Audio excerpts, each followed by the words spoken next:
লুটেরা আছে, চাঁদাবাজ আছে, ওদেরকে ক্ষমতায় বসাতে চাই না। আমরা কি চাই? সাম্যতা, সবাই সমান। ঋষি, কামার, মজদুর, তাঁতি, জেলে, যে মানুষ বাংলাদেশে বসবাস করবে, চাই সে মহিলা হোক, পুরুষ হোক, মুসলমান হোক, হিন্দু হোক, খ্রিস্টান হোক, বৌদ্ধ হোক, বাংলাদেশের নাগরিক হিসেবে প্রত্যেক নাগরিকের অধিকার সমান থাকবে। কি থাকবে? সমান অধিকার থাকবে। বাংলাদেশের প্রত্যেক নাগরিক সম্মানিত হবে। আজকে বাংলাদেশের হাজারো নাগরিক যখন অফিস আদালতে ঢুকে তাদের সাথে পশুর মতো ব্যবহার করা হয়, অথচ যেই অফিসে ঢুকেছেন ওই অফিসের বসের চাকরির বেতনের পয়সা ওই গরিব ব্যক্তি পে করে থাকে। বাংলাদেশের যত চাকরিজীবী আছে তাদের টাকা কে দেয়? আপনারা দেন। আপনাদের খাজনা, আপনাদের ট্যাক্স, আপনাদের ভ্যাটের পয়সায় তারা জীবিকা নির্বাহ করে। অথচ আমরা যাদেরকে টাকা দেই তারা আমাদের সাথে গোলামের মতো ব্যবহার করে। এর কারণটা কি? ওই সালেমদের মাধ্যমে ওরা জুলুম করিয়েছে। জনগণের সেবার জন্য নিযুক্ত হয় নাই। যদি জনগণের সেবার জন্য অফিসার করে নিযুক্ত হইতো তাহলে আমাদের সেবা দান করতো, আমাদের শ্রদ্ধা করতো, সম্মান করতো। কিন্তু না, ওদের সালেম হিসাবে এই সরকারগুলি তৈরি করেছে। এর জন্য ওরা জনগণের সাথে ভালো ব্যবহার করতে পারে না। ইসলামী হুকুমান আসে, প্রত্যেকটা অফিসার সেবক হবে, প্রত্যেকটা লিডার সেবক হবে। আপনি বিশ্বাস করুন, খোদাই করুন, ওরা ভোট নেওয়ার সময় ভোট নেয় জনগণের সেবা করার সুযোগ দেন। প্রত্যেক কি বলে? জনগণের খেদমত করার সুযোগ দেন। কিন্তু যখন ভোট নির্বাচিত হয় তখন অবস্থা হয় খেদমত দেন, জুলুম করার সুযোগ দেন, খুন করার সুযোগ দেন, চুরি করার সুযোগ দেন, ধর্ষণ করার সুযোগ দেন, ডাকাতি করার সুযোগ দেন।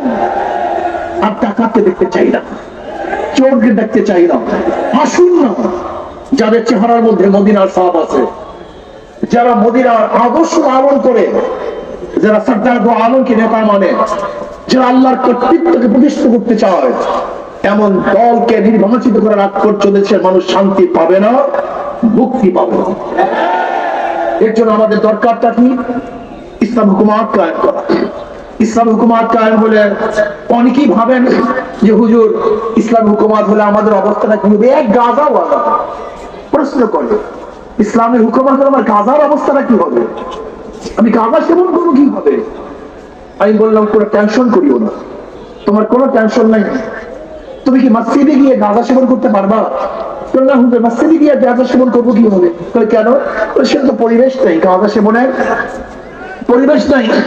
আমি বললাম ইসলামের হুকুমত হলে গোটা বাংলাদেশটাই মসজিদের পরিবেশ হয়ে যাবে, কোনো জায়গায় গাঁজা সেবনই করতে পারবো না। তোমার কোনো টেনশন নেই। অনেক মানুষ মনে করে ইসলামের হুকুমত হলে, মহিলারা মনে করে আমাদেরকে বস্তায় ভরে ঘরের মধ্যে আবদ্ধ করে ফেলবে। আর আমি বলি ইসলামের হুকুমত হলে আমার মা বোনেরা ধনী হয়ে যাবে। যেরকম খাদিজা কুবরা রাদিয়াল্লাহু তাআলা বহুত বড় ব্যবসায়ী ছিলেন, আমাদের মা বোনেরা বহুত বড় ব্যবসায়ী হয়ে যাবে। আমাদের মা বোনরা মনে করে ইসলামের হুকুমত হলে আমাদের বস্তাবন্দি করা হবে। হ্যাঁ, ইসলামী হুকুমত হলে আমার আম্মা জান আয়েশা সিদ্দিকা রাদিয়াল্লাহু তাআলা আনহা যেরকম বহুত বড় মুহাদ্দিসা ছিলেন, অনেক বড় শিক্ষিতা ছিলেন, ইসলামী হুকুমত হয় আমার মা বোনেরা বড় বড় শিক্ষিতা হয়ে যাবে। আমার গরিব বন্ধুরা মনে করে ইসলামী হুকুমত হলে কি হবে? বোকা, গোটা ইসলামের অর্থনীতি সব গরিবদের জন্য। গোটা ইসলামের অর্থনীতি কাদের জন্য?